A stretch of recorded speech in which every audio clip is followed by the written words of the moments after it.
The Chicago Bears will once again go with Tyson Bagent this week as they travel on the road to face the Los Angeles Chargers. By the way, if you missed our podcast earlier this week with the man himself, go back and check it out. But right now, I'm going to have one of my good friends on to talk about this game as we get ready for Chargers week. And you know what, Sammy? Let's just go ahead and start the show. Turn up your volume. Because you're about to listen to The Sick Podcast with Adam Ray. Trying to cut it back. Justin Fields making magic happen. There goes Fields. Touchdown. The sickest Chicago Bears and fantasy football podcast. Brought to you by Underdog Fantasy. Sports entertainment like no other. It's gonna be sick. What's up, everybody? Adam Rank here with the Sick Podcast. Ranks rivals, and you know what? All of our rivals are running scared. I went through a whole litany of potential guests for this week. Former Chargers and Bears quarterback Chase Daniel, no. Daniel Jeremiah, Skurd. Matt Money Smith, Money's too busy.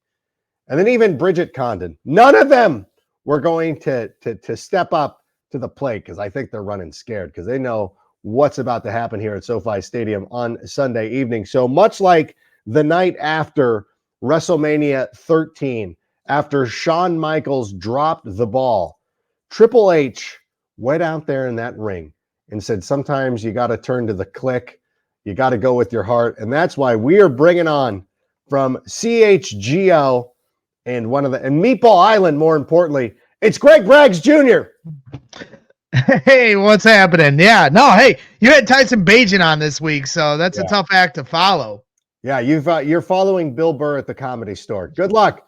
Go kill this and make sure that it's good. By the way, I got a little bit of a bone to pick with you. Did you not?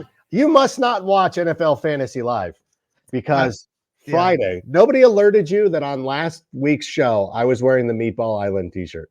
Oh no, that Unbelievable. upsets me. Yes. I didn't want to be the person that's like, hey, make sure you're watching the show today because now I gotta go find it. Oh man, this is so disappointing. I figured somebody would at least alert me to not one person in the entire. I think everybody's so down on the Bears that like maybe like they're not keeping track of it. You know, full disclosure, my fantasy team, and I've been in the same league for 15 years. I'm the commissioner of this league. Yeah, and I don't know how you do it. I mean, obviously you do a fantasy show so you can keep up with it, but my team is winless. Now I've had a litany of injuries from Chubb. Chubb started things off, and I had both Justin Fields and Anthony Richardson as my quarterbacks. They're both out.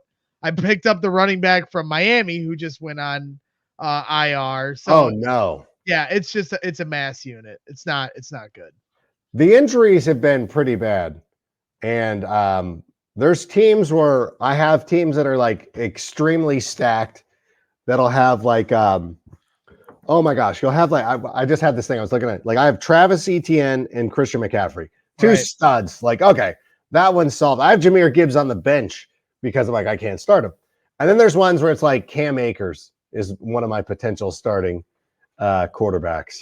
And then I'm like, that's not gonna work. That's not gonna work. But how are you doing? How did you feel last week about Tyson Bagent? Because I feel like it's one of the things, it is so disappointing the way that some Bears fans react to everything because you just can't have nice things, it feels like. But like, how did you feel about I felt great about last week, but I knew going into it, like once Tyson wins this game, and I knew he was going to do that, I'm like, some sections of Bears fans are going to be out of control. How did you feel about all that? Yeah, I mean, going into the game, I was certainly intrigued. You know, it from what we saw in the preseason, and you're like, okay, let's see if this kid's got it, right? I mean, we're just constantly searching in Chicago, you know, for some, you know, semblance of hope. And, you know, Justin Fields for a couple games in a row, all of a sudden he was, you know, at the top of the leaderboard with touchdowns and passing yards and on pace for some of the best passing numbers we've ever seen for a quarterback. And then in the Vikings game, he gets hurt. You know, he had a slow start to that game. Vikings took care of the Niners, so maybe that's right. so maybe that wasn't as bad as it felt in the moment. But Tyson Bagent came in that Vikings game and looked like he wasn't afraid of the moment being thrusted in. So how would he do after a full week of game prep and going in with a true game plan that was catered to what he can do, which everyone at this point knows, get the ball out quickly, which he did that against the Raiders. The thing that really stood out to me in that game, Adam, was the way he stayed on his toes. When he was dropping back in the pocket and going through his progression, stepping up, sliding left, sliding right, he just had this bounce to him. He's just always on the tips of his toes. And that, to me, we in Chicago, we don't know what good quarterback play looks like.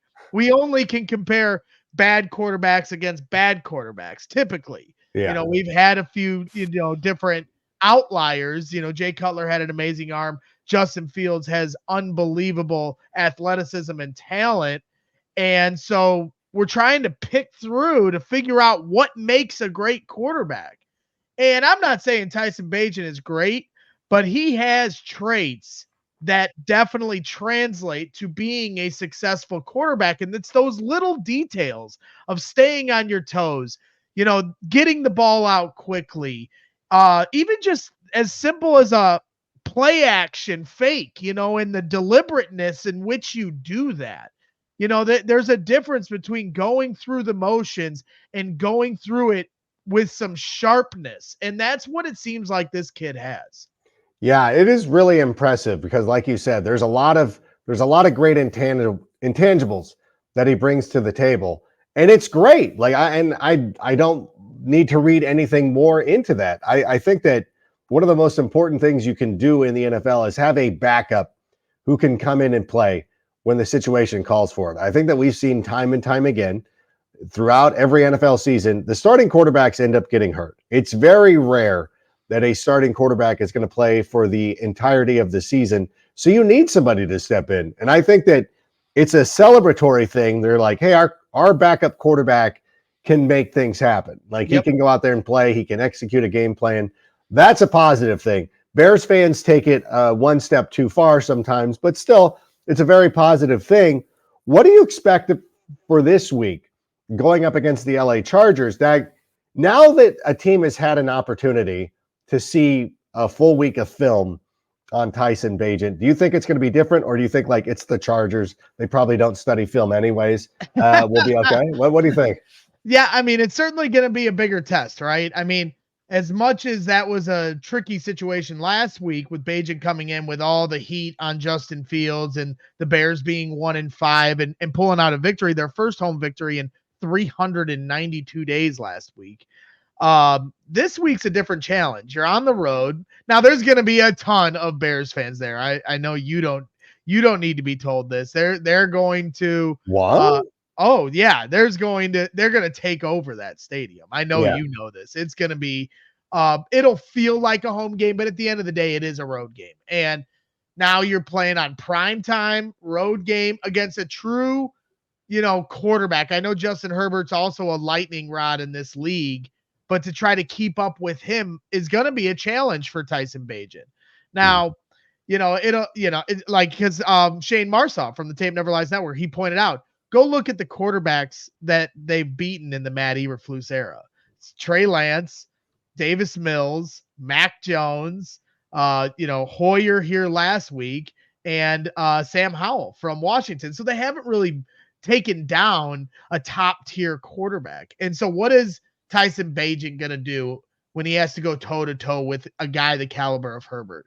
That's a tough question. To me, they're going to try to run the same game plan. I don't think that that's going to change very much. Like maybe they'll sprinkle in some double moves to try to stretch the field a little more. But this is what Luke Getsy wants to run. This quick passing, horizontal game, stretch the defense out so you can't bring because everyone's like, well, they'll just bring 12 men in the box. You just you pack it in and make them beat you over the top. Well, when you're throwing horizontally, that forces them to have to defend the edges. And then that's why you had Deontay Foreman having such success up the middle, because there was a lot of space and opportunity to get that done. So I think they're going to try to execute the same game plan. And it's just going to be about Tyson Bagent playing mistake-free football, which he did here last week.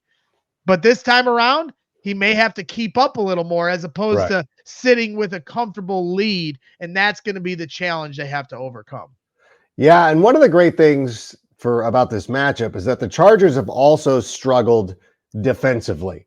I mean, they signed J.C. Jackson to a huge contract a couple of years ago, and this should just be a warning. Like, don't sign any cornerbacks from the New England Patriots. It tends not to work out, and they eventually end up back in New England anyways, and that's what happened with J.C. Jackson. They haven't been able to stop anybody. I actually got upset this week because somebody was talking about this, like, oh, make sure. Like, I don't know why you would tell somebody, like, you have to start Justin Herbert because he's a pretty good – I know he's struggled recently, but he's a pretty good quarterback. They're like, oh, love this matchup. I'm like, what about the matchup on the other side?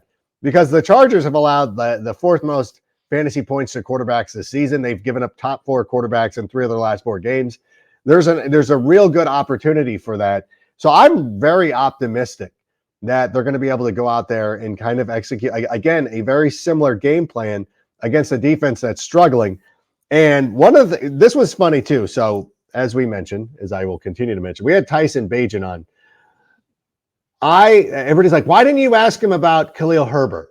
Like, why? I'm like, he never played with Khalil Herbert.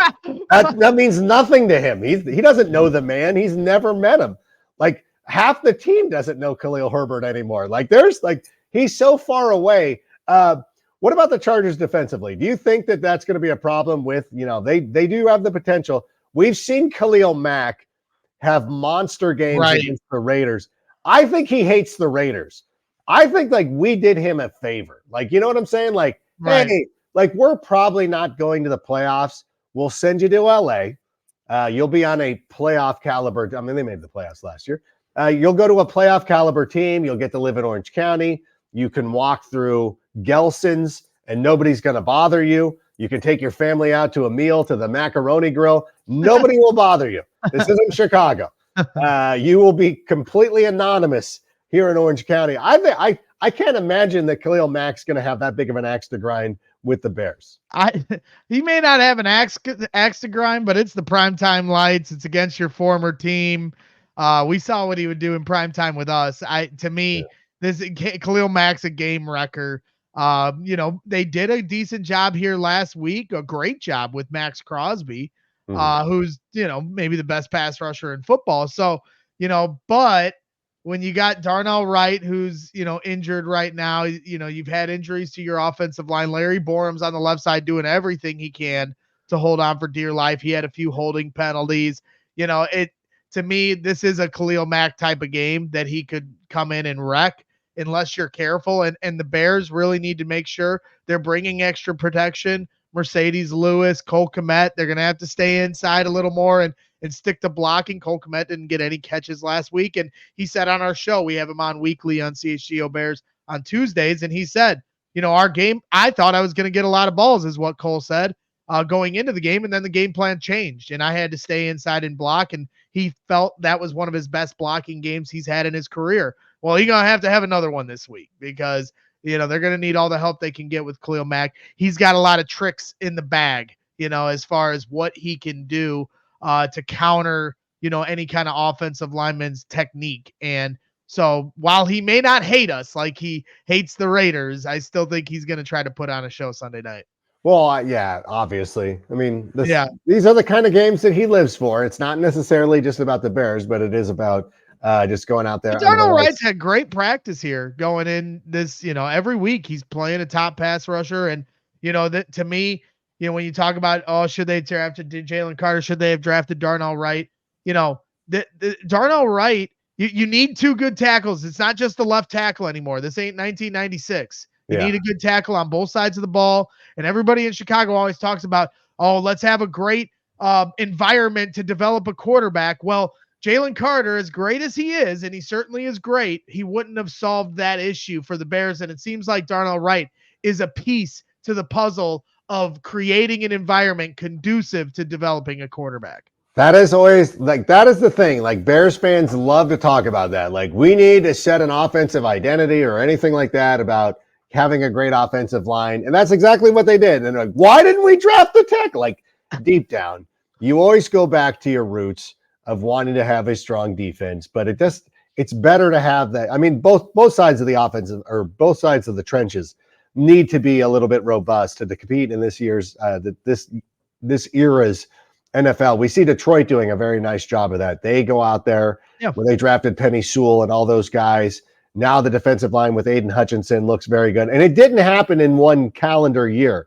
Like, it took a couple of seasons of acquiring these guys before you can get fully unleashed. But I have to be honest, I've been a little bit impressed with the Bears defensive line over the last couple of weeks. Again, you mentioned some of the quarterbacks we've gone up against, some of the quarterbacks that we've beaten. Not exactly a who's who of NFL talent there at the quarterback position, but at the same time, they've been very impressive, at least to me, over the last couple of weeks. What have you seen out of the defense? Yeah, no, it certainly has turned the corner since Matt Eberflus has took over play calling.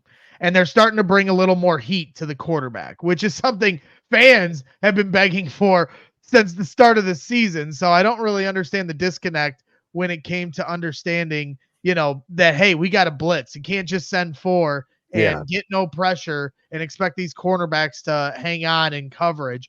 Now we're seeing man coverage with corners that play better in man, in my opinion, than press. Mm-hmm. And we're seeing, linebackers getting sent, safeties getting sent, Brisker's in the backfield, Jack Sanborn's flying around in the backfield.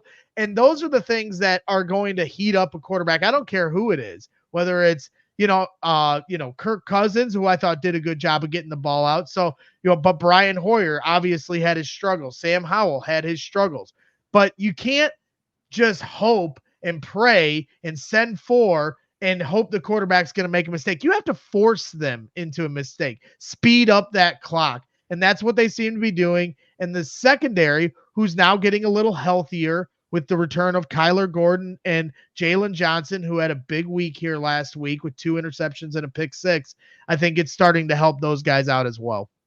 What about Jaylon Johnson? I think over the next couple of days, the NFL trade deadline, October 31st, I don't know. I'm going to be walking on pins and needles because every time I look and I see, this team should trade for, it's like the Cowboys and the 49ers should trade for Jaylon Johnson. It's like, back off. Back the F off. We're not trading him. Does it feel like they're getting close to a contract there? I hope that they are. We have a lot of money to spend. I think, I thought it was great that we locked up Cole Kmet as early as we did. I think it's very important to go get Jaylon Johnson. Do you have any update on how that's coming along?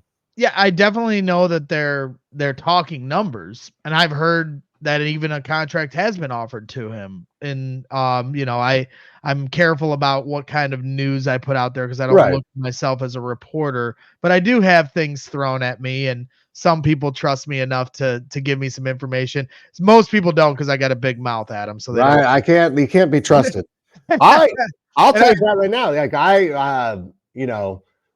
the wife is on the PTA, and I'm like, don't tell me anything because I will tell the other moms because I'm in the pick up and drop off line all the time. I'm like, don't tell me because I'll tell the moms. I'll gossip. It's like Chris Tucker in Rush Hour. He's like, that's not what I heard, but that's what I'm gonna tell everybody. Yeah. I got a big mouth, Clive. So that's me. But to me, Jaylon Johnson, I'm with you on the pins and needles aspect. Everybody's like, oh, they're gonna re-sign him, definitely. Well, sure, that's what we want as fans. But we've learned here in the last year that Ryan Poles has a number. And typically he does not come off of that. Now, did he come up a little bit for Cole Kmet? I don't know. Was it fair market value? Probably close to it when you consider that the salary cap is going to continue to raise. I think he's like the 8th highest paid tight end or something like that when you look at the numbers. But that salary cap's going to keep going up, and then he's going to fall down that list here in the next couple of years. So I don't really know where that falls in line as far as where Poles came up in his number for Cole Kmet. But with David Montgomery, who was offered a contract, Roquan Smith, who was offered a contract, it seemed like Ryan Poles was like, okay, here, take this or leave it. Now, if he has the same stance with Jaylon Johnson, who has said publicly that I want to get paid like one of the top corners in the league, which he has every right to negotiate in that way. is he going to come down to Ryan Poles? Are they going to meet in the middle? Because if they can't, then Ryan Poles should trade him. And I hate saying that. And I know we all are like, we got rid of Roquan. We got to start keeping our talent in-house. I agree, but we also can't let talent walk away for nothing. And a compensatory pick, I don't know if is enough juice to hold on to him if you can't find a middle ground on a contract here in the next few days. Hopefully they can, but if they can't, then Ryan Poles is going to have a tough decision to make. And let's face it, look at what they've drafted here recently with secondary. It's all secondary. Yeah. Kyler Gordon, Jaquan Brisker, Tyreek Stevenson's having a great season as far as a rookie, as far as I'm concerned. The cornerback from Minnesota, Terrell Smith. You got Josh Blackwell. It's a lot of different guys. Even their 7th round pick, who they drafted over the great Tyson Bagent, was a safety, right? So, it's one player after another being added to this secondary. So, I definitely think that, guys like Eddie Jackson and Jaylon Johnson should be, be on standby with updates to their phone. No, they should be. And, I think a lot of people point to David Montgomery and Roquan Smith. But like you said, Cole Kmet wasn't a player that was drafted by Ryan Poles. He still found a way to get that deal done. I think that without pulling back too much about the things that I hear, I think that personality-wise, that I think Jaylon Johnson aligns more with Cole Kmet than he does with David Montgomery and Roquan Smith. Take that for what it is. I just think there's certain people that you want to keep around, and there's certain people who will not be kept around. And that's hopefully I also want to be of the mind too, that despite the fact that you're going out there and you're able to draft good players to come in and replace them, I would still love to keep good players. I don't want to be sitting here 4 years from now talking about how much salary cap space we have. It's okay, fine. But eventually you need to spend this money. It's cool to have this gift card to Target, but it's what good does it do if you're leaving it in your wallet? Spend the money at some point. So I'm hopeful with that. And I'm hopeful with this team, defensively getting better, continuing to get better. I think that the linebackers are playing better. Yeah. I mean, it's better they're talking. I mean, with the Roquan thing, the writing was on the wall since family day at training camp. They were at each other's throats between Ryan Poles and Roquan. That's not really how this is going with Jaylon Johnson. He threw up the money sign, but other than that, there hasn't been shots across the bow through the media. I think that they probably are having a more civil discussion at the negotiating table. Yeah, I take that as more goofball stuff of you know what, of course you do that kind of move when you go out there and score a touchdown while you're in the middle of a contract negotiation, so to speak. So I don't take any offense to that. But I want to circle back because earlier this week I had tweeted out listen, I support all of the Chicago Bears. Whoever's playing, I'm a fan. I don't think that it's fair to be, when Tyson has a great game and, he was on the show and a couple of people were hey, so you're Camp Tyson now. I'm no, I'm Camp Chicago Bears. That's what I want. Yes. And so when we go out and beat the Chargers this week, I think that the Tyson Bagent thing is going to get, especially being on prime time, having Chris Collinsworth talk about you for 3 hours. He'll be a national story, not just a national thing. How do we defend against that? How do we bring some levity? We're the meatballs. We're the ones that overreact or whatever, but how do we bring levity to this situation, or at least some common sense? Yeah, it's a tricky one. I think fans, is short for fanatical. And I think when it comes to our players in this city, there is an emotional connection to these players. And some it's more than others, and I can remember how it was with Derrick Rose in this city. And that was even closer to home because he was a kid from the south side of Chicago. Yeah. And it meant a lot to Chicago fans. And when Chicago turned on Derrick, it was offensive to a lot of fans, including myself. People calling Derrick Rose Mr. Glass. Literally, I could have fought Chicago fans in the street for saying that stuff. How disrespectful. And when it comes to Justin Fields, there is a high emotional connection with him.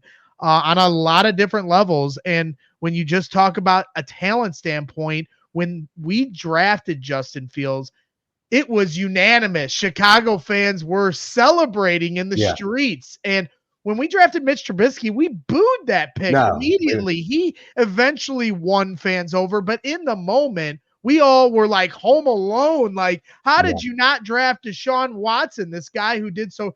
So the temperature with Justin Fields was he's our savior. We finally got, hit the QB lottery. We've been waiting our whole life for that. So that emotional connection is really hard to let go of. And I think it's going to be interesting with Tyson Bagent. I think eventually he'll win all fans over if he can continue to play like this. But you have to understand where fans are coming from, being extremely guarded as far as Tyson Bagent being the next hope here. And every time we go down this road, we get burned. And so I don't blame fans. But I will say this, we're all, go ahead. No, go ahead, please. Yeah, I will say this. I just think we're all Bears fans first at the end of the day. We all have an emotional connection. I got a Justin Fields jersey right behind me over here. And I love Justin Fields as much as anybody else, but that doesn't change the fact that if Tyson Bagent has a good game, then I'm going to root for him because we're all Bears fans. Right. And I never like the statement like, nobody's a bigger fan than me. That's not true. We're all on the same level, the same playing field as far as our fandom towards and our diehardness towards the Chicago Bears. So I would just say give Tyson Bagent the same energy you would give any player on this team. And when Justin returns, we'll continue to give him the same energy as fans that root for him have always given him. So I feel like the people have already left Justin Fields so quickly, though. Like, that's the one thing that always gets me. I'm like, why? Like, no, we need a good – first of all, it's cool that Tyson's doing well, and I'm rooting for him. I love him. He's a friend of the show now. But it's like everybody turns on Justin too quickly, and they're like, we need to bet. I'm like, okay, if you do not believe that Justin Fields would have smoked that Raiders team, I don't know what to tell you. Like, right. I really don't. I really don't. And I think that when Justin returns, like, he's the starting quarterback. Well, what it is? You know what it is? We've lost our way when it comes to what fans are. And now that there's social media and everyone has a voice and we all have fun on Twitter and Facebook and everywhere else, everyone feels the need to also flex their GM muscle and their expertise. And I've just never really wanted to go down that road as much. Yeah, I'm going to have an opinion. I'm going to make a prediction. But at the end of the day, I'm not going to act like I'm smarter than anybody that I'm talking football with. There's plenty of fans way smarter than me, and I will, defer to them. And I think that's where we get lost in the weeds is we're projecting towards this number one pick that the Bears could potentially have. We're trying to find the answers for the Chicago Bears to finally win a Super Bowl, but you should also just root in the moment for the team and the player and let the chips fall where they may as the season progresses.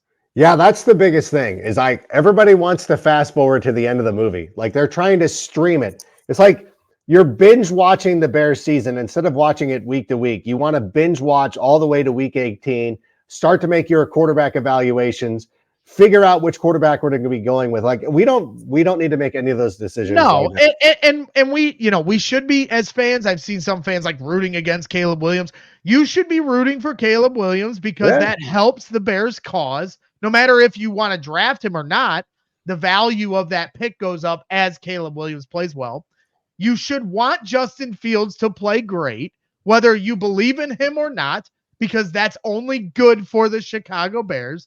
You should want Tyson Bagent to play great, whether you believe in him or not, because that's good for the Chicago Bears. Whatever's good for the Bears, you should be rooting for, and that has nothing to do with what you think is going to happen.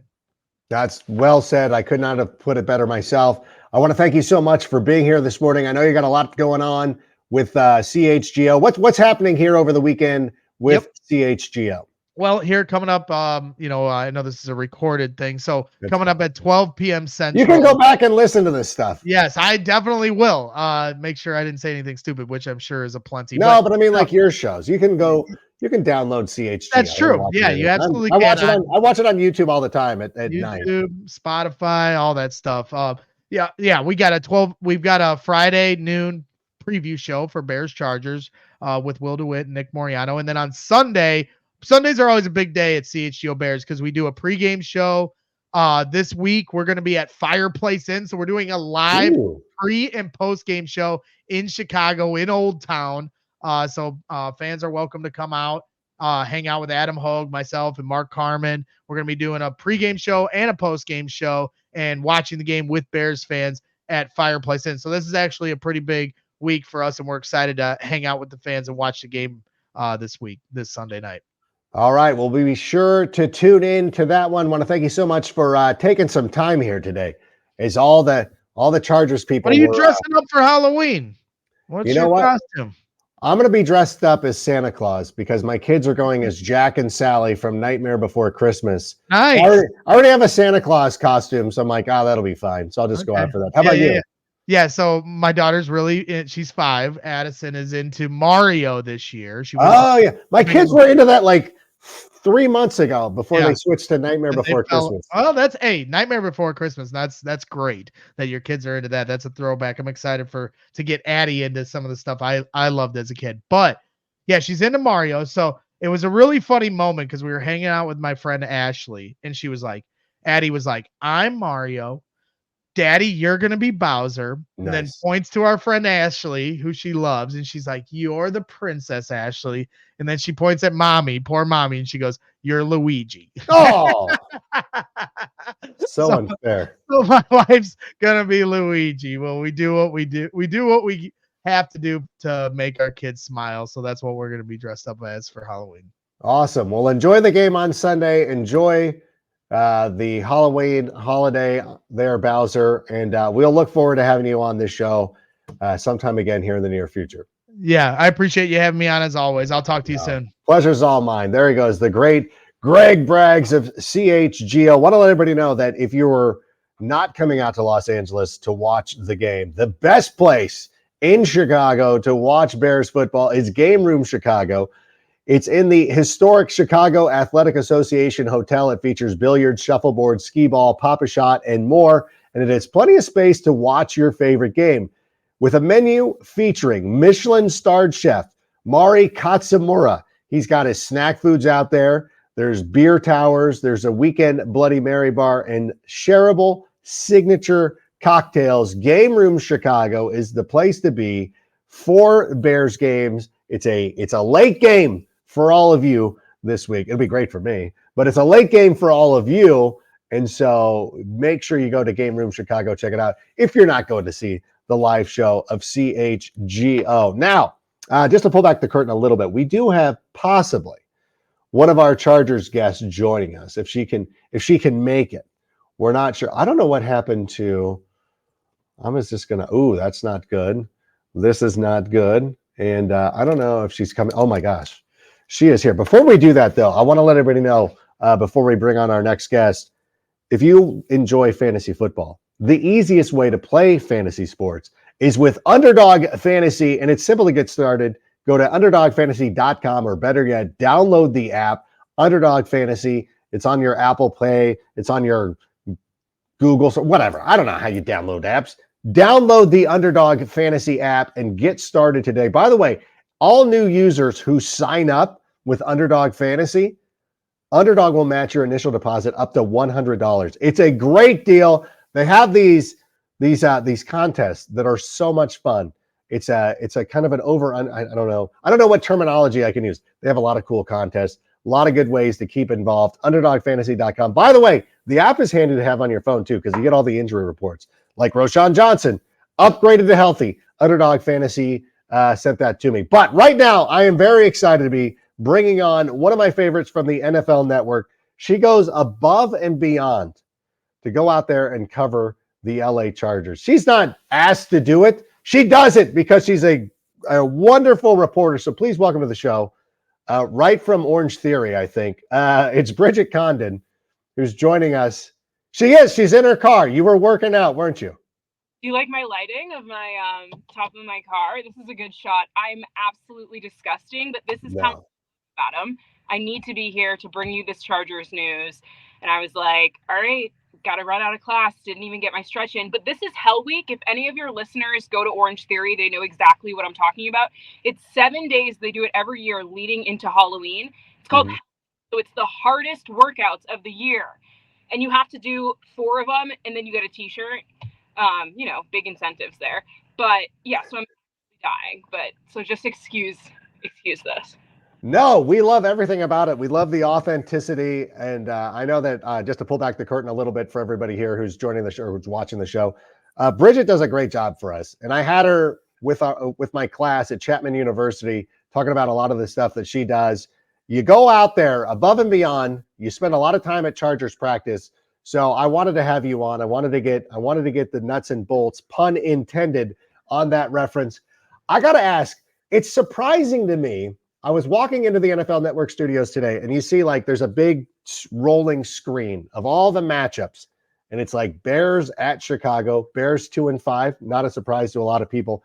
It's so jarring to see that the Chargers are 2-4. What's happening with this team?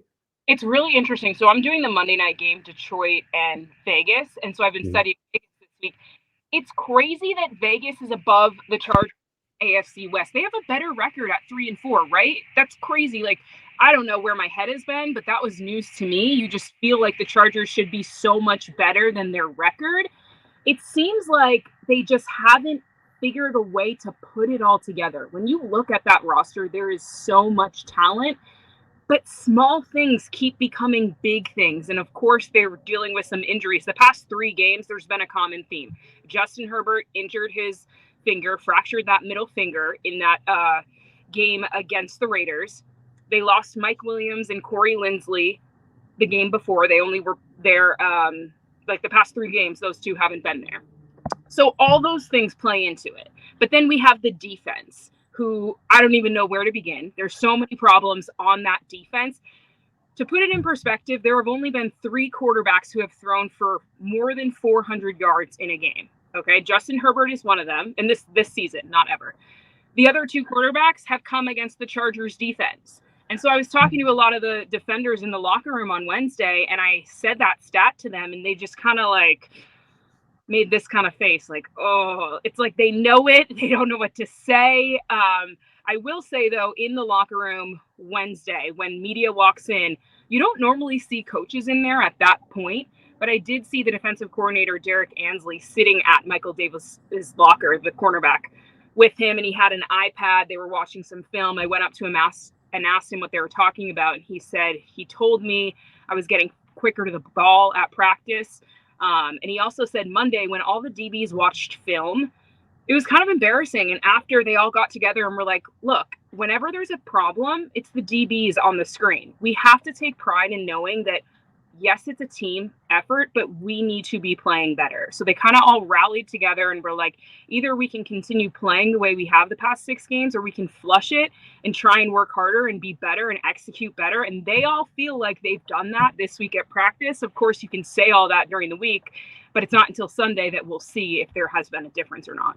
Yeah, figure that out in week 9. You don't need to do it now. And they've got a pretty tough matchup. Did they mention DJ Moore by name? Because I feel like if you're not playing well, you're like, okay, well, at least we get DJ. Oh, wait, we get DJ Moore. Yeah. Derwin James talked about him and was like, yeah, I've been a fan of him since he was in Carolina, and they know how talented DJ Moore is. The other thing that's interesting is going against Bagent. I love this story, and how cool is it that you get to talk about it on this podcast? It's one of my favorite stories from last week. And they know the Raiders so well and how the Raiders play, because they play them twice a year. They're in their division. And so seeing the Bears beat the Raiders, I think kind of almost alarmed them and said, okay, we need to figure out a way to stop this guy, because it's challenging. You don't have any game footage of him. But Derwin James said they will be watching, the Senior Bowl I think he played in college, like whatever film they can get of this guy.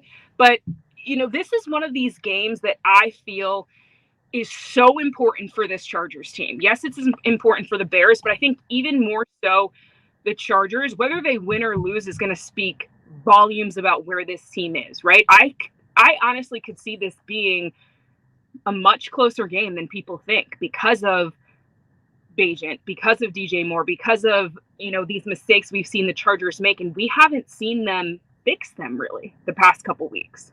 I was shocked to see that the Chargers are an 8.5 point, something ridiculous. Like, it's a huge number. And I know we're not advising gambling or anything like that, but this is the information that we're allowed to say now on the NFL Network. So I'm just sponsored by Caesars or whatever. So I guess we could mention what's going on in the world. I was shocked by that. And and the one thing about the Chargers, they feel like I don't know if the Chargers are the West Coast Bears, the Bears are the Midwest Chargers. I don't know what it is. But with the Chargers, it feels like it can go either way. Like, this is either they go out there, everything gets settled. This is the Chargers team that we expect, or they lose by 10 points. And you're like, how did this happen? Where do the Chargers go from here? What is your gut feel? Which way are you leaning? You don't have to make a prediction, but which way are you leaning? Locker room, remember that. No, I've been saying all week to some of the people who cover the beat, I'm like, I either want horrible or great. I'm covering the middle ground, right? Because it kind of gets boring and it doesn't fix anything. Because then you go into the draft with a mid pick and it's like, you either got to tank or you got to be really good. And I thought this year the Chargers were going to be really good.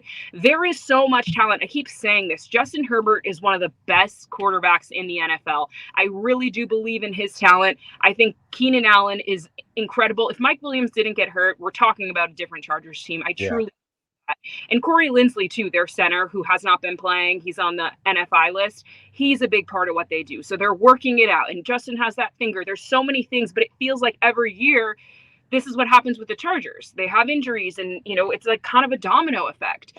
So I've covered this team now for 3 seasons, and I know never to pick who's going to win the game, because this is one of these teams where you cannot be confident one way or the other. I could honestly see them coming in and dominating the Bears in like a huge blowout. I could also see them losing a very close game. Like, I will not be shocked no matter what happens. I think the biggest thing is they have to find a way to run the ball, right? Austin Eckler has been quiet. Yes, he's been injured, but if you're not running the ball, especially with Justin's injury, you're not helping him. He's had 4 interceptions the past 3 games when he's been hurt. The first 3 games when he was not hurt, no interceptions. So that's definitely impacting this team as well. And the defense has to just find a way to shut down DJ Moore. If they can come up with a game plan, so many times we see them making adjustments, and even against the Chiefs, right? The Chiefs offense did whatever they wanted in the first half. Then they made those adjustments and they limited them in the second half. What this Chargers team needs to do is have a good game plan and execute it so that you're playing 2 halves well. You're not, getting blown out in the first half and then, okay, we played well the second half.